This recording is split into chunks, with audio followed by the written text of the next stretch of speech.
Se armó la que nadie esperaba. Trump impuso los aranceles pensando que iba a intimidar, que iba a doblar voluntades con la pura amenaza. Que Canadá, México y China iban a agachar la cabeza y decir sí señor, como usted ordene. Pero lo que acaba de pasar no tiene precedente en la historia comercial moderna.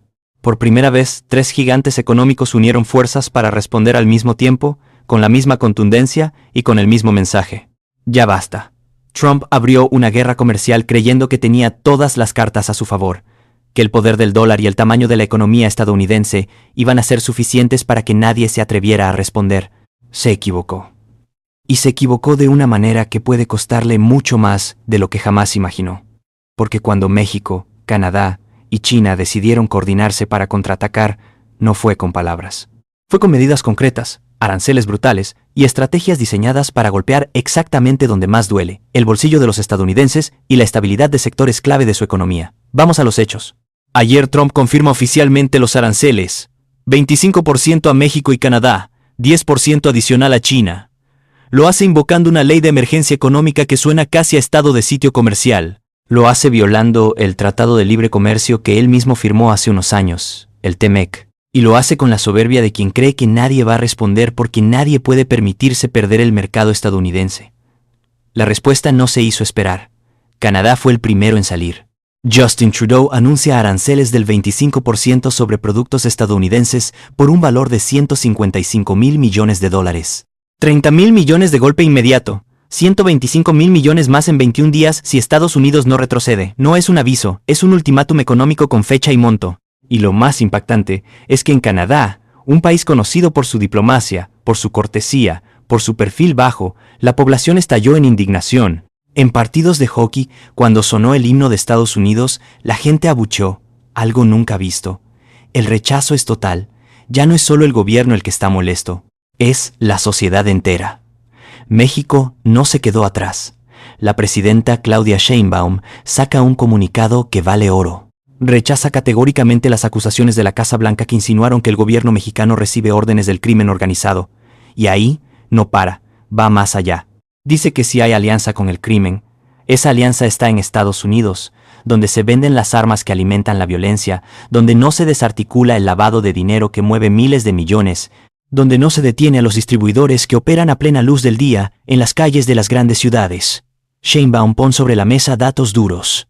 México detuvo más de 10,000 personas vinculadas al narcotráfico en 4 meses, aseguró 40 toneladas de drogas, 20 millones de dosis de fentanilo, y la pregunta que lanza es directa.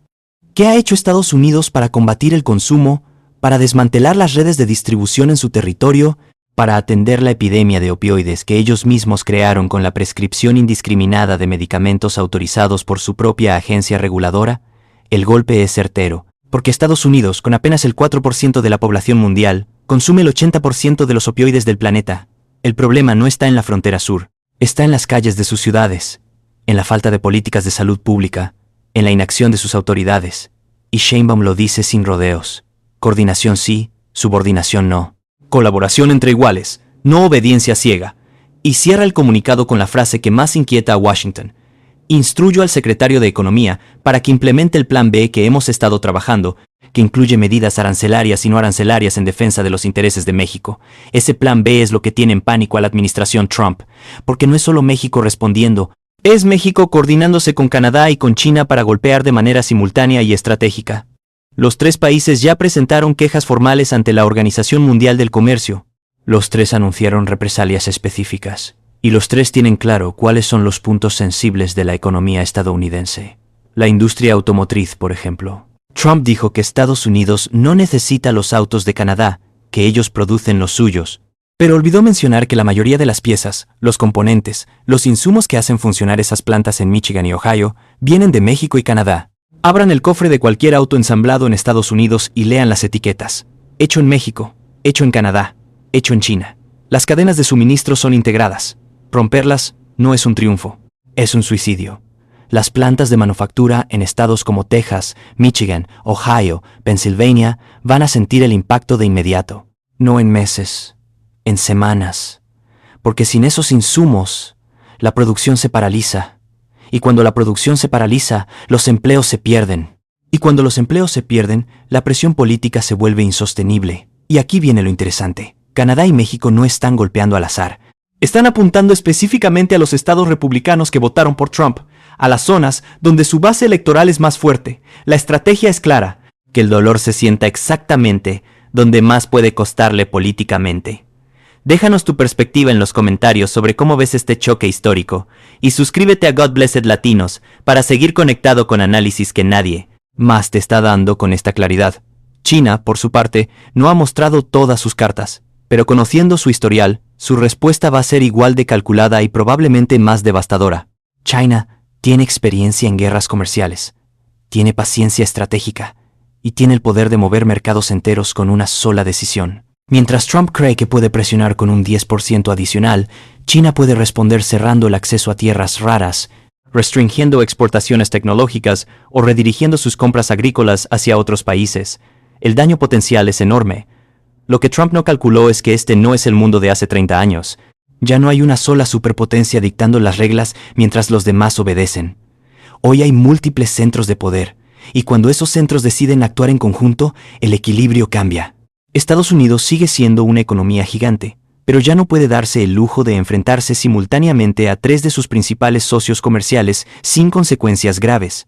Los números lo demuestran. Canadá es el principal socio comercial de Estados Unidos, México es el segundo, China es el tercero. Juntos representan más del 40% del comercio exterior estadounidense. Ponerles aranceles del 25% no es una jugada audaz. Es una apuesta temeraria que puede salir terriblemente mal. Y ya está saliendo mal. En Estados Unidos los precios van a subir. Los consumidores van a pagar más por todo. Alimentos, autos, electrónicos, productos de limpieza, ropa. Porque esos aranceles no los pagan los países exportadores. Los pagan los importadores estadounidenses. Y esos costos se trasladan directamente al precio final.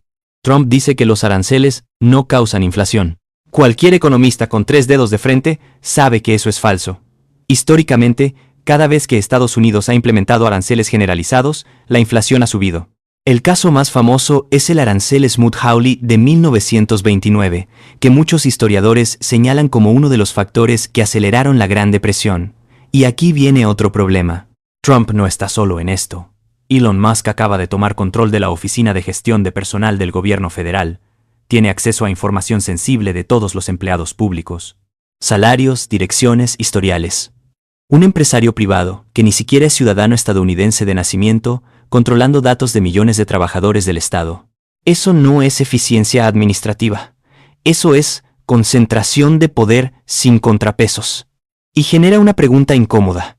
¿Quién realmente está tomando las decisiones en Washington? Mientras tanto, en el Congreso, muchos republicanos saben que esto es un desastre, pero no se atreven a decirlo en voz alta porque tienen miedo de irritar a Trump. Prefieren el silencio a la confrontación, y ese silencio cómplice va a costarles muy caro cuando los efectos económicos empiecen a sentirse en sus distritos, cuando las fábricas despidan empleados, cuando los precios suban en los supermercados, cuando la recesión que ya se veía en el horizonte se acelere por decisiones políticas evitables. Lo que estamos viendo no es solo una guerra comercial, es un reordenamiento del poder global. Es el momento en que 3 países decidieron que no van a permitir que se les trate como subordinados, que van a defender sus intereses con la misma firmeza con la que se les ataca, y que están dispuestos a pagar el costo de esa defensa porque entienden que agachar la cabeza hoy significa perder soberanía mañana. La reacción de la Casa Blanca ha sido errática. Primero acusan a México de estar aliado con el crimen organizado. Luego su propia vocera sale a decir que México ha mostrado un nivel de cooperación histórico nunca visto antes. Después el secretario de Defensa amenaza con bombardear territorio mexicano usando como excusa la lucha contra los cárteles. Todo está sobre la mesa, dice, como si invadir a un país vecino fuera una opción casual en la lista de políticas públicas. La incoherencia es absoluta, y esa incoherencia revela algo peor que la mala estrategia. Revela que no hay estrategia en absoluto. Trump cree que puede gobernar con tweets, con anuncios sorpresa, con amenazas improvisadas. Pero el comercio internacional no funciona así. Las cadenas de suministro no se reorganizan simplemente en un día. Las alianzas diplomáticas no se reconstruyen con un comunicado de prensa. Y la confianza, una vez rota, tarda generaciones en recuperarse. Lo que vemos hoy es el resultado inevitable de décadas de decisiones cortas de vista y arrogancia diplomática. De creer que el poder militar garantiza el poder económico. de asumir que el dólar como moneda de reserva mundial es una carta permanente que nunca caducará, de pensar